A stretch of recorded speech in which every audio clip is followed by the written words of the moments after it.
Okay, well, good morning. It's good to see everyone. We're going to go ahead and get started. As we do each week, we'll do a little bit of a recap of last week. We talked about this idea that we live in an instant now world and culture. And so one of the most difficult things when you're talking about happiness is the fact that most of us are decidedly unhappy when we're waiting. And so if you tell us something good's coming, but then you say, yeah, but not yet, most of us feel like, well, that's not very good news, right? And so we talked about this idea that the reality is, even though we want it to come instantly, we're talking more about, or we're thinking more about, kind of moments of happiness versus becoming a person of happiness. And those are connected, but they're not the same thing. And so we kind of walked through this idea that we've got to learn to accept the truth that becoming a person of happiness is a lifelong transformation.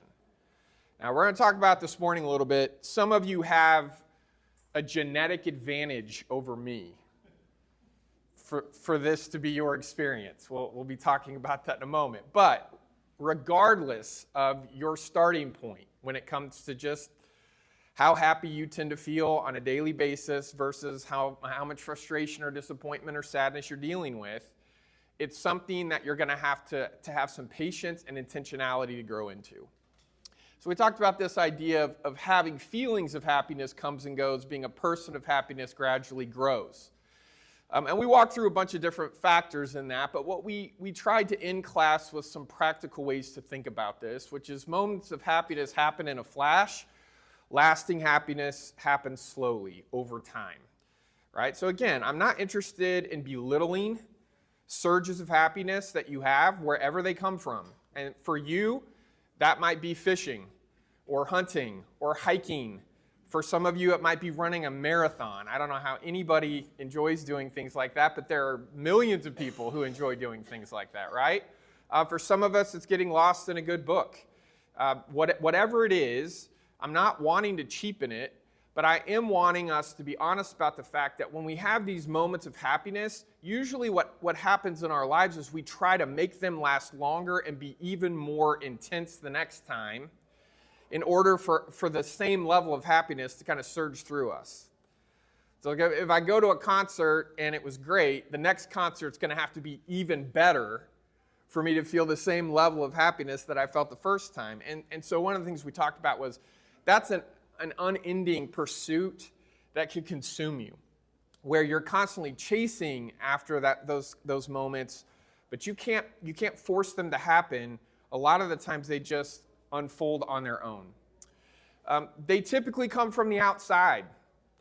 That's not you making a decision as much as it's something that's occurring. We want to be people who are praying for an openness for us to discover the joy and the happiness that God wants for us to see and hear and live out.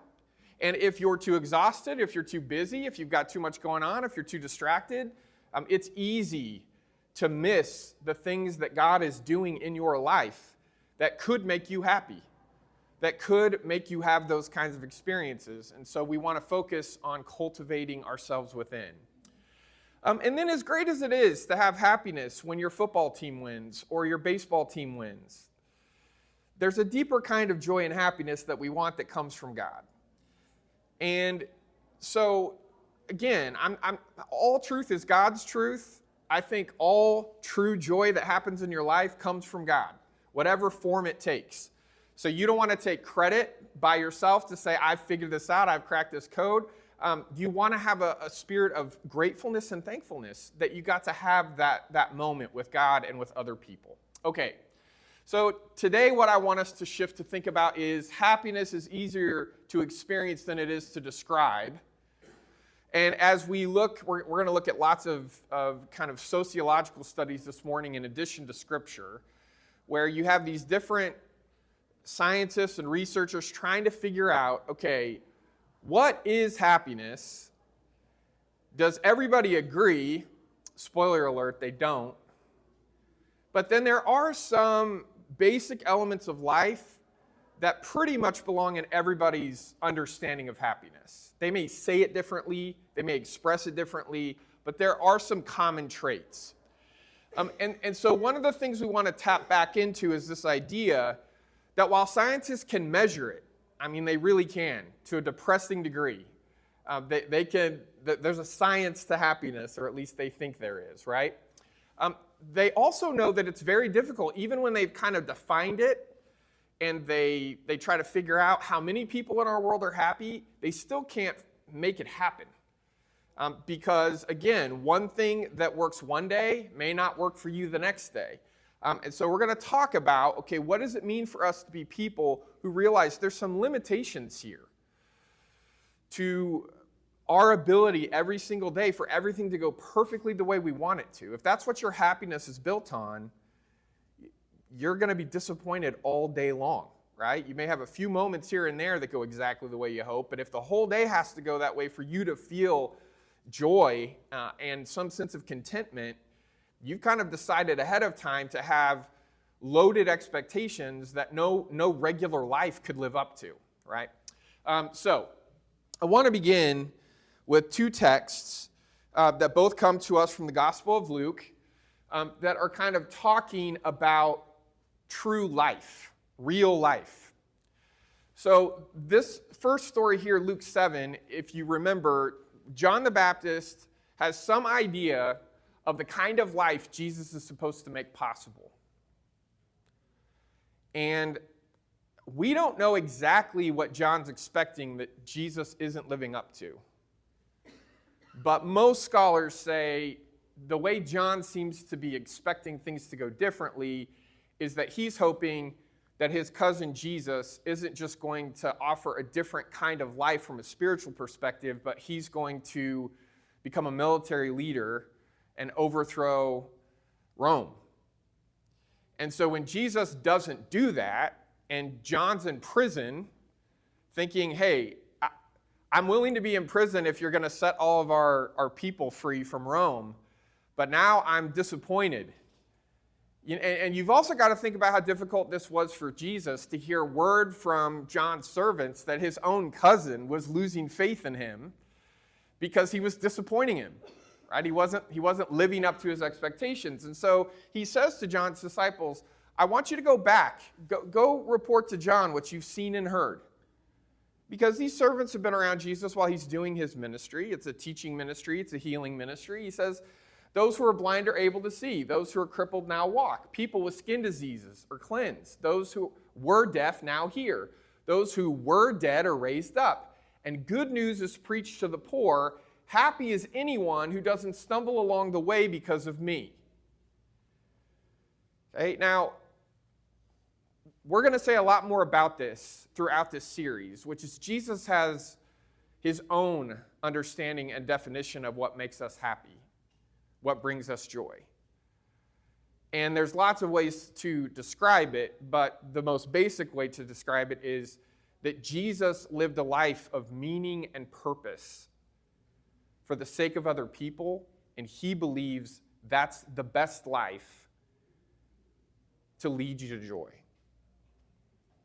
So when he says, happy is anyone who doesn't stumble along the way because of me, at least part of what he's saying is, I'm showing you every single day the best possible kind of life. And it may not take the form that the world tells you it's supposed to. It may not look the way you expect it to look. But this phrase, the way, this is what Christians were called throughout the book of Acts. Right? So they're not just studying Jesus as a subject, they're following in his way. And he says that's where happiness is found. Right? Okay. Luke 9. And he doesn't say the word joy or happiness here, but he does talk about true life, real life. He's talking to his disciples. He says, whoever wants to be my disciple must deny themselves, take up their cross daily, and follow me. Follow in my way.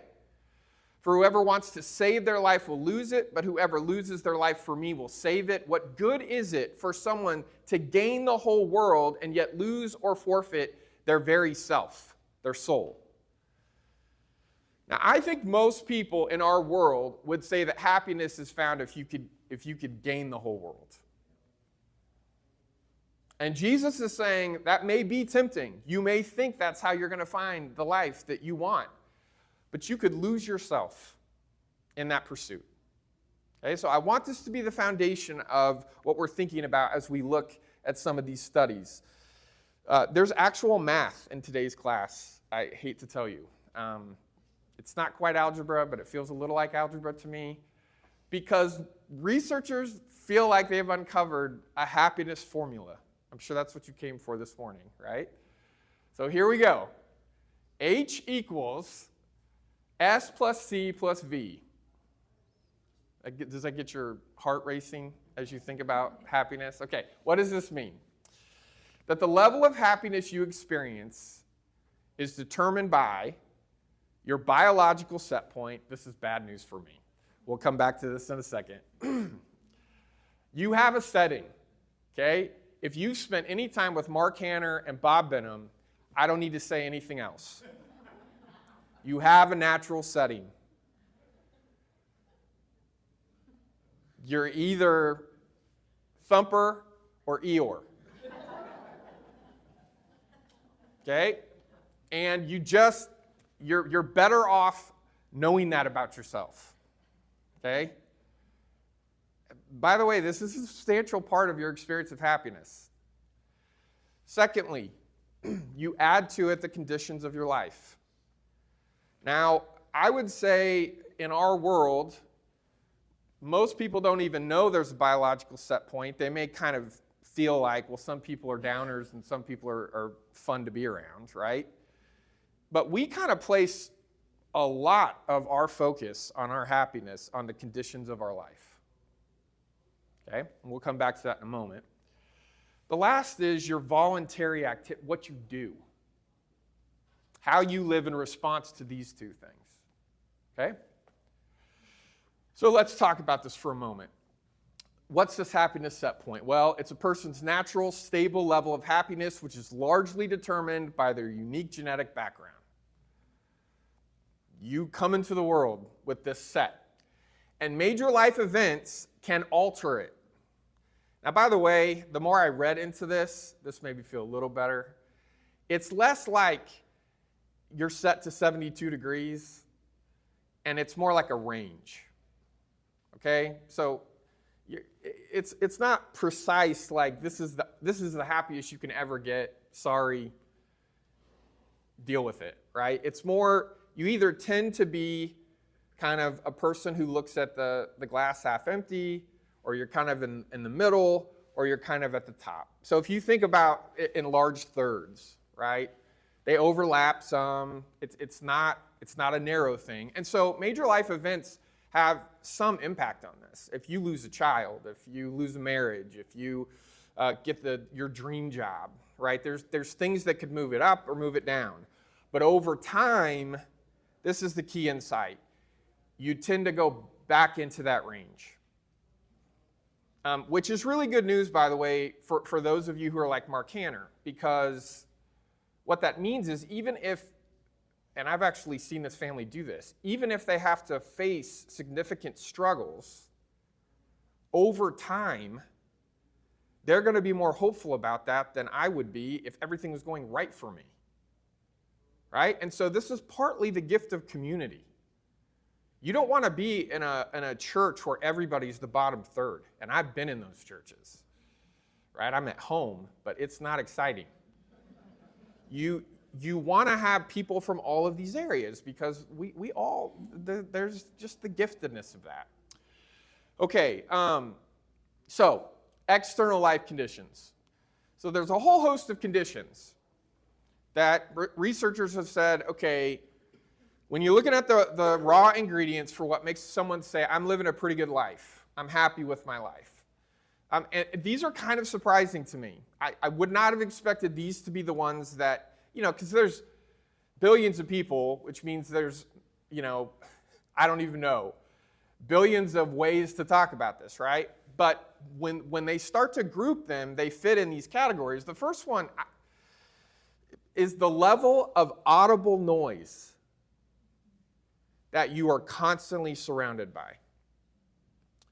that when they study the difference between people who live in the country versus people who live in the city, or someone who lives at a busy intersection and every 120 seconds they hear honking because the lights turned and it's right outside of their apartment, that their daily level of happiness is directly impacted by how loud their life is.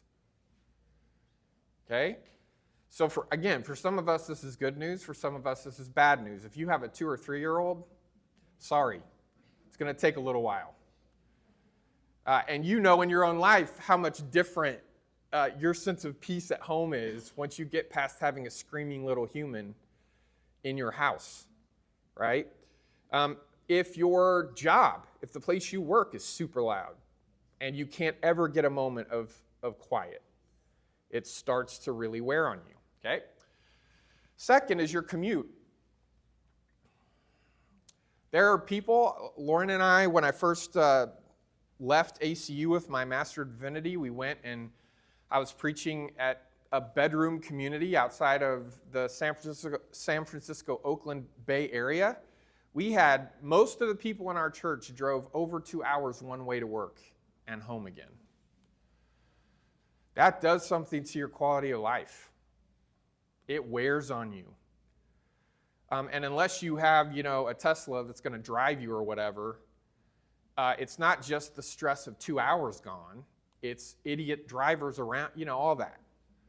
It's not, I used to think I knew what bad traffic was until we went to Peru, and then I don't understand how I would already be dead from a heart attack if I had to commute there. Right? And so again, this is one of those things in our town, you make some decisions about where to live. And most of us don't have a super stressful commute, right? We just don't. My commute is so short that sometimes I have a hard time. I'm always trying to let work go, because there's issues going on at church I can't talk about, all those kinds of things. I'm trying to let it go before I get home, and I'll get to the house too quickly. That never happened to me in Dallas, right? So you just have to be honest about this, that this is a real impact on life. Okay, your sense of control. Another way to say this is, do you feel like you have enough places in your life where you get to choose or decide? This is kind of an elemental part of being a human being. And one of the studies that they show in the research that really stuck with me is they went to an old folks home, a convalescent hospital, but where people, are living there. They're not leaving. And they tried to either schedule social stuff and movies and game nights and things like that. They did that for a while, and they measured people's happiness. Then they went to another convalescent hospital, same setting, same age, all that kind of stuff, and they gave them choices of the same fun stuff. But they didn't tell them they had to do it. Okay? And the people who had a choice of whether or not to do it were much happier than the people who've been told you have to go have fun. Okay? Now, there are things in life that can't be a choice. In fact, this is challenging because one of the ways you can rob people of happiness is give them too many good choices to decide between, which is a unique form of unhappiness that happens to Americans often. It's not that you have too limited of options. You have so many good options, you are sure that you're missing out on something because you had to make a choice, and what if you made the wrong choice? Right? So there's a sweet spot here where if you have no choices, you're miserable. If all you have are choices, you're miserable. Okay? Social shame. A lot of this in the research comes back to how you look to other people. And they've done a lot of research on things like dieting, working out, plastic surgery, neighborhood, moving from one house to a more impressive house, getting a flashier car, getting better clothes, those kinds of things. And again, like with everything else we're talking about here, there's a point where you hit diminishing returns. Because once you get your basic needs met in every aspect of your life, including how other people see you, Now, if deep down you're afraid that you're a freak, and there's people, for whatever reasons, what they've been through, they think that they stand out in a negative way, that makes people miserable. And so anything that can be done to help them feel like they're normal, quote unquote normal, will really raise their happiness. But once you're in that normal range and you try to be exceptional, again, that can start to bring a level of unhappiness, right? So there's a middle ground here for all of this. And then finally, relationships, as we all know, that's complicated. It's always better to be in a relationship than to be isolated and alone. But if you're in a toxic, dysfunctional relationship, that's obviously going to be a source of a lot of pain and regret and sorrow. And so we owe it to ourselves and our families, where if we get stuck in that place, we need to get help. Because we don't want to just suffer through that and run away from it, right? Because that's not going to fix what's going on either. So, okay. And then voluntary activities. So here's what's interesting. Now, from Scripture, you'd say, okay, Jesus makes this clear. When he gets asked, what are the two most important commandments to follow, right? It's give everything you are to God and give everything you have to everyone else in your life, right? Like, you're all in. That's the best way to live life. And what's interesting is, I shouldn't say interesting. I'm never surprised when scientific studies discovered that God knew what he was talking about before the scientific studies were thought up, right? And so what we find is not all actions work in making you happier. And it's not exactly what we think. We're bad at predicting what's going to make us happy. So when we look at studies, people who report the greatest interest in attaining money, fame, or beauty are consistently found to be less happy and physically healthy than those who pursue less materialistic goals. Okay, this is not the Bible telling us this. This is just researchers telling us this. Now listen to this description of what researchers have come up with. Actions that challenge us, push us to grow, help us accomplish something meaningful, make us learn something new, allow us to improve something and/or increase the happiness of other people. Those things create significant improvements to our own sense of happiness. Love God with your heart, soul, mind, and strength, and love your neighbor as yourself, right? Okay. Now these things, what's challenging about this is we're better at predicting moments of pleasure than a lifestyle of gratification. This is the reason working out and dieting is so hard to do. It's delayed gratification, right?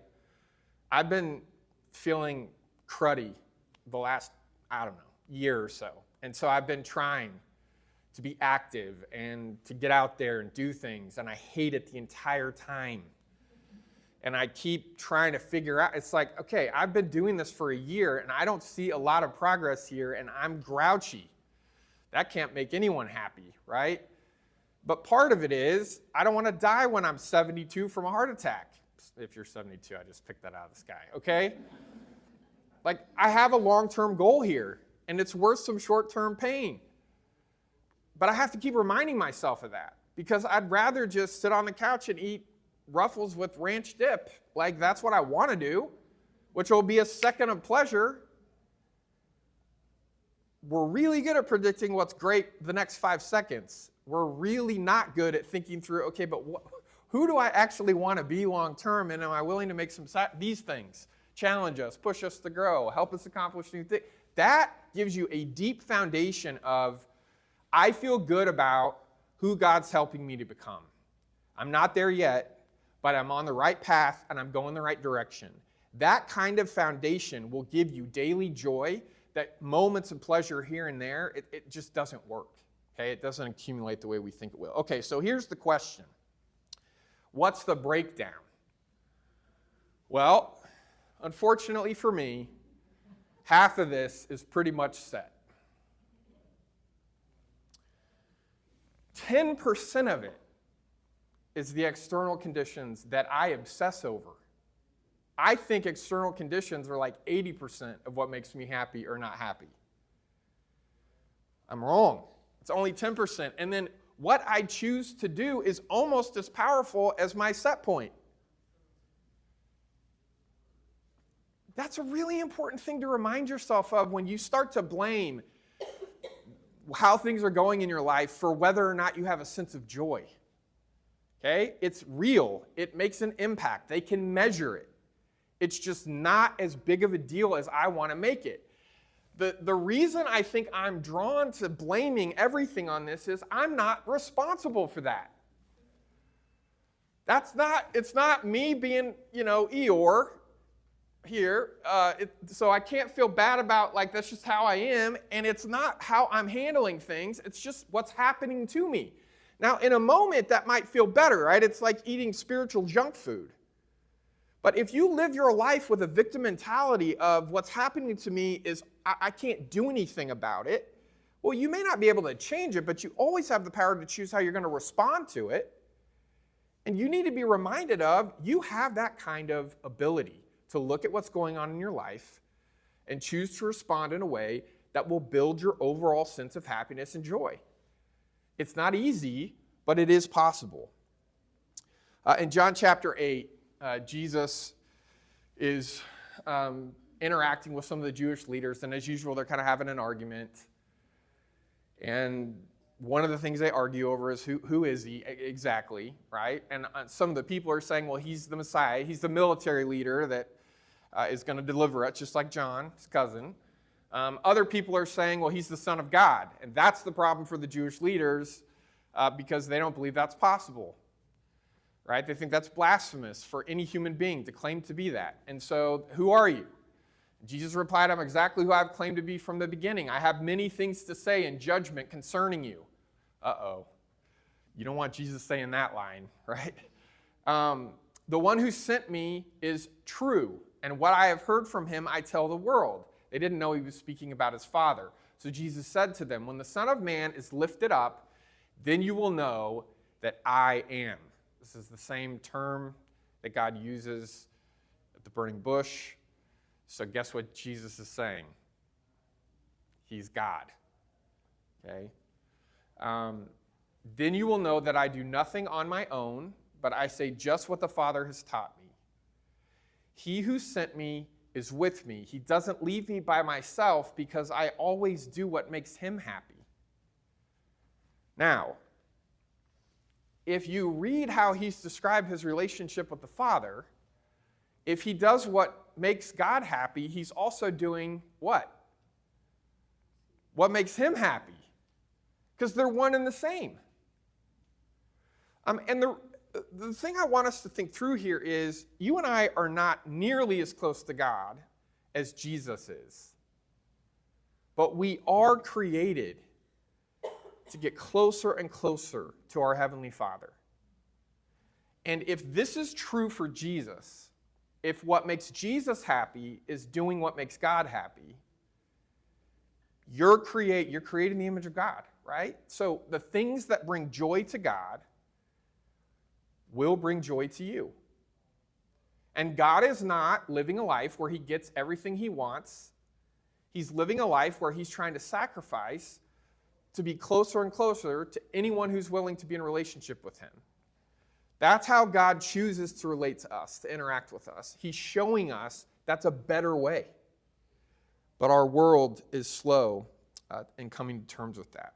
Real quickly, if you kind of want to know your set point, if any of you are interested, I want to give you some resources here.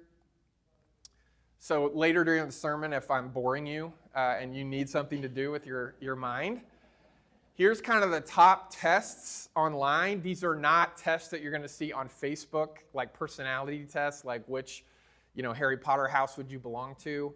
These are real scientific studies on happiness. And so if you want to take some time to kind of look at that and say, okay, I want to know myself a little bit better, these are the 4 top ones that you can kind of trust that have been researched. And for some reason, the last names of most of these people, I had to triple check to make sure they were spelled correctly. If you research happiness, you must have to have a hard to spell last name. So There's that. Now, the other thing that people do, right, is they try to measure who are the happiest people on the earth. I know this is small. The reason that I did this is we're down here. So the United States is 23rd out of 178. So we're not like close to the bottom. So I don't want you to think that. The top, now these are 2 years old. They kind of do it in 3-year rotations. I doubt everyone in Israel right now is happy with what's going on. You know, they're living under war and all that kind of stuff. So I'm sure these will shift in the next 3 years. The United States has been pretty stable at 23 for a long time. And there's different ways they measure this stuff. And I don't want to spend a ton of time here, but basically what they start to ask people is, you know, are your basic needs met? How would you rate on a scale of 0 to 12? Are you living the worst or the best possible kind of life? Are you satisfied with your life? Do you get what you need?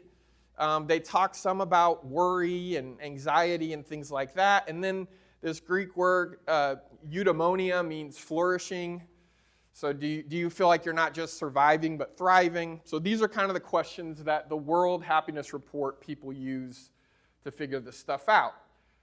What I want you to notice is this, okay? That as the level of wealth has doubled or tripled in the last 50 years in many industrialized nations, the levels of happiness and satisfaction with life that people report have not changed, and depression has actually become more common. Vast increases in gross domestic product led to improvements in the comfort of life. So you know that 10%? It's getting better, but it's just 10%. So it helps. A larger home, more cars, televisions, restaurant meals, better health, and longer life. But these improvements, this is what I want you to hear, okay? They become the normal conditions of life. So you're more afraid of losing them once you get them than being appreciative that you have them. They become the normal conditions of life. All were adapted to and taken for granted, so they did not make people feel any happier or more satisfied in those countries. Because a normal life is supposed to include all those things. The quickest way for you to realize this is to go to a country that hasn't had their wealth double or triple in the last 50 years. And your perspective shifts really quickly. But you've all experienced it if you've done it. It's like you have special glasses for a little while when you come back, but it tends to wear off. We tend to forget. Okay, back to this idea of the pressure of choice. That having some choice gives you happiness, having way too much choice can kind of paralyze you.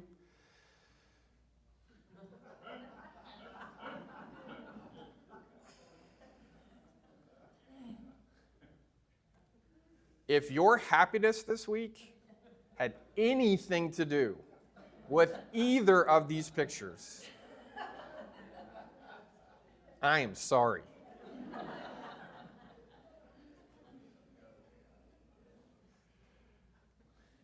In a media-created environment, what in another day would have never come to light, now played over and over again, however minuscule, can easily become the center of our lives. Or to put it another way, in a world where events are sparked or obstructed by very small groups of people completely out of control of the purview of the population they affect, in other words, media companies. Happiness is more precious than ever, and at the same time, in many ways, more vulnerable than ever. There are things that can steal your happiness that should not matter to you, that you shouldn't even know about. And it can become the obsession of the week. Right? And all these media companies need is you to be obsessed. They don't care if you're happy or you're enraged. By the way, this creeped me out. I read Mark Zuckerberg in an interview several years ago, and Facebook people were doing research on which posts got the most attention. And he said, we assumed going in, because all of our marketing people told us sex is what engages obsession. So sexy pictures and sexy topics, and that's what should hold the most people's attention for the longest amount of time. He said what we started to discover was there's a more powerful motivation than sex, and it's anger. If he knows that and he wants to keep you on Facebook, guess what he's doing? Guess what the algorithm's doing? It's helping you find things that make you angry, to keep you on that page, to keep you on that post. They're doing it on purpose. It makes money. It works. And so you and I don't think it's possible to feel both angry and enraged and happy at the same time. So you and I have to decide. We have choices with what to watch, what to pay attention to, what to read, what to focus on. We're not victims here. We may feel like it at times, but we're not. We have agency. We can make choices, and we need to make better ones. Paul in Philippians 4, be happy in the Lord, rejoice in the Lord, right? Always. And again, I say it, be glad. And then he describes the kind of life that leads to that. Let your gentleness show in your treatment of all people. The Lord is near. Now, that either means the Lord is close to coming back soon or he's watching. He's close by. I tend to think it's the second one. God watches how you're living your life. God watches how you're treating people. The Lord is near. Don't be anxious about anything. Rather, bring up all of your requests to God and your prayers and petitions along with giving thanks. And then the peace of God that exceeds all understanding will keep your hearts and minds safe in Christ Jesus. Now, he's not talking specifically in that verse about happiness, but it's the same argument. Rejoice, be glad, be at peace, trust God. Bring your concerns and the things that bother you, bring them to him. And then he immediately continues and says, from now on, brothers and sisters, if anything is excellent, if anything is admirable, focus your thoughts on these things. All that's true, all that's holy, all that's just, all that's pure, all that's lovely, and all that's worthy of praise. Practice these things. Whatever you learned, received, heard, or saw in us, the God of peace will be with you. This sounds like Paul saying, there's a pathway to joy. There's a pathway to happiness. It looks like this, and a key part of it is what you're giving your attention to. Any of us can be overwhelmed if we primarily focus on what's not working, how things could be better, right? And I'm not opposed at all to us trusting that God will help us become better through the love and the grace of his Son and his Spirit. That in other words, we can't just decide on our own to be better, that it's a gift. I'm not saying we settle for things just the way they are. I'm not saying we look at our marriages or we look at our world or we look at our friendships and we just say this is as good as it's going to get. But there is a way of trusting that if it's going to get better, God's going to do it. And in the meantime, I'm going to focus on all the ways I can already see God at work in my world, in my life, in my relationships. And I want to be grateful. Because that's an entirely different posture than disappointed, frustrated, and angry. And if we're meant for relationship, those things all threaten relationship, don't they? They make it difficult for us to want to be around anybody.